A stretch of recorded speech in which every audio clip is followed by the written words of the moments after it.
Hi, I'm Kendall Psutka, and this is my oral presentation over the dissection and analysis of combating water scarcity.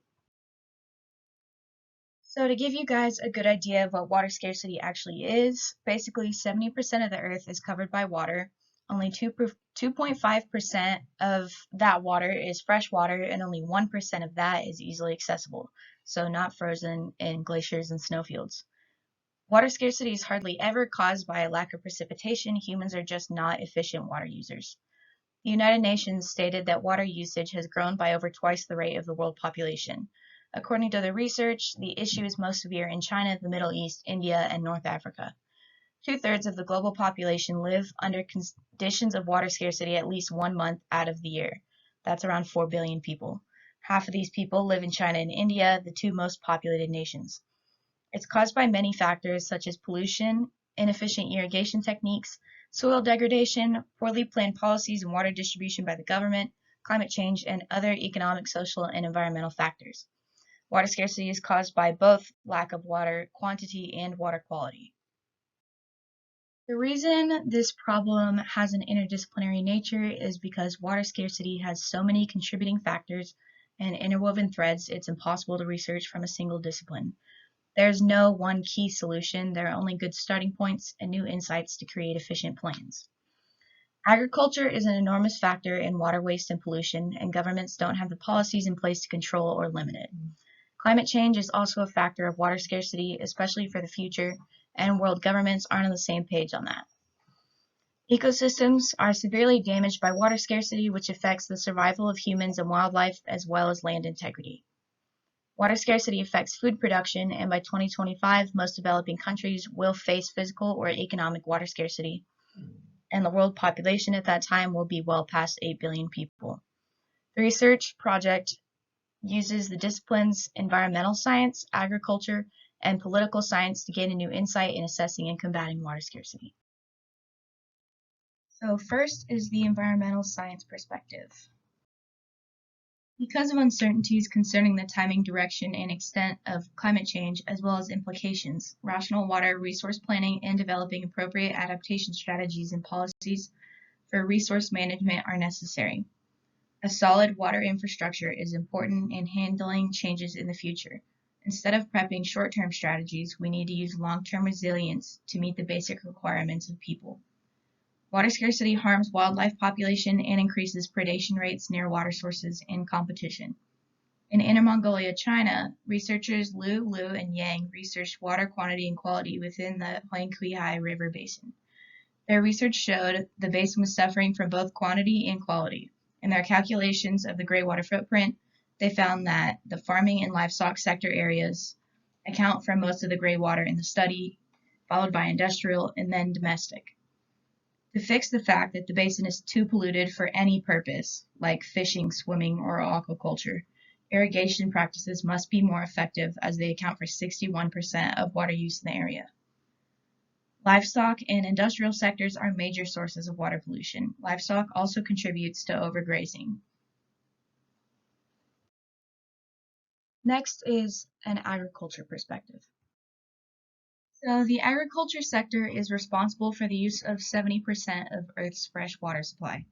Water will become a major constraint for agriculture in the coming decades, especially in Asia and Africa.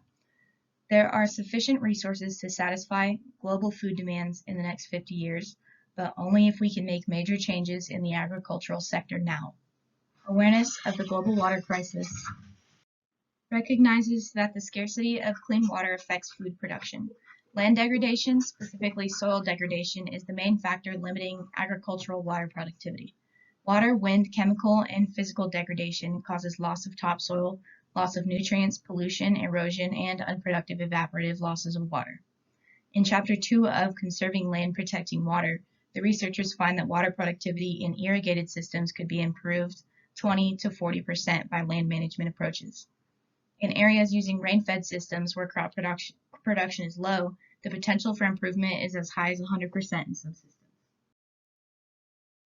Finally, a political science perspective. So, China's food production lies heavily on irrigation, but it has been threatened by increasing water scarcity.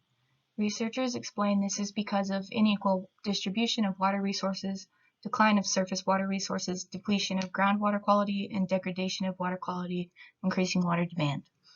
The Chinese government has attempted to control water withdrawal and pollution, and while these policies are somewhat helping communities, the effectiveness in resolving growing water scarcity in China needs to be reviewed and made more efficient.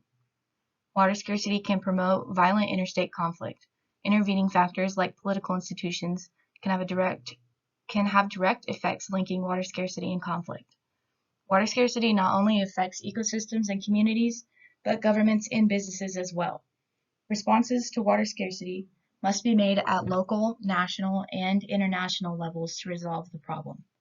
Taking care of water scarcity long-term is beneficial to government policy priorities like economic growth, food security and trade, and health and conflict reduction.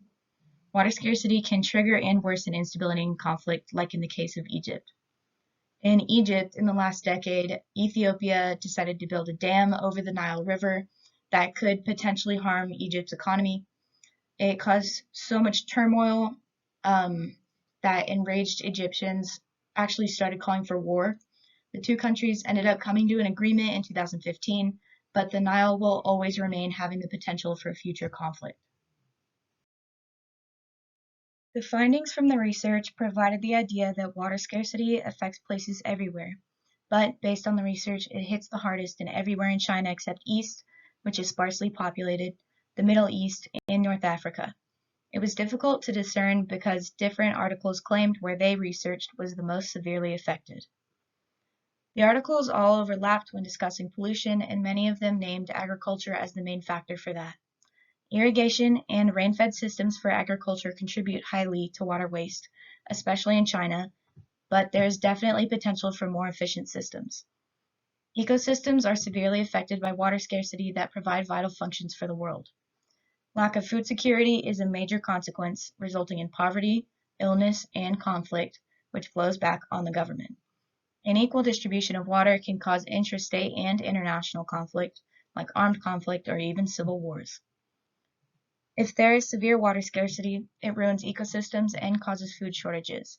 Agricultural sectors will feel the effects of this first, and then big cities, and then it will fall on the fault of the government. Agriculture is both a victim and a perpetrator of water scarcity. The conclusions based off the findings show that, with all of the different variables considered, water scarcity is extremely difficult to study. Agriculture is responsible for massive amounts of water pollution, and this must be changed soon, otherwise we're looking at food shortages.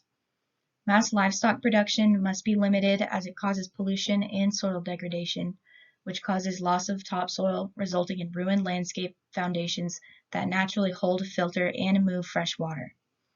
With an ever-growing population, food production must be secure, and in order for that to happen, governments need to propose new policies considering agricultural factors like irrigation in order to preserve the Earth's ecosystems. Poorly planned policies and unequal water distribution by governments leads to water scarcity, which causes conflicts in communities and possibly nations.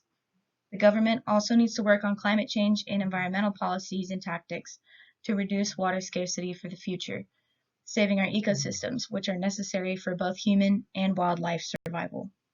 Getting governments to first focus on agriculture in the countries most affected by water scarcity is the key to preventing pollution and lack of water.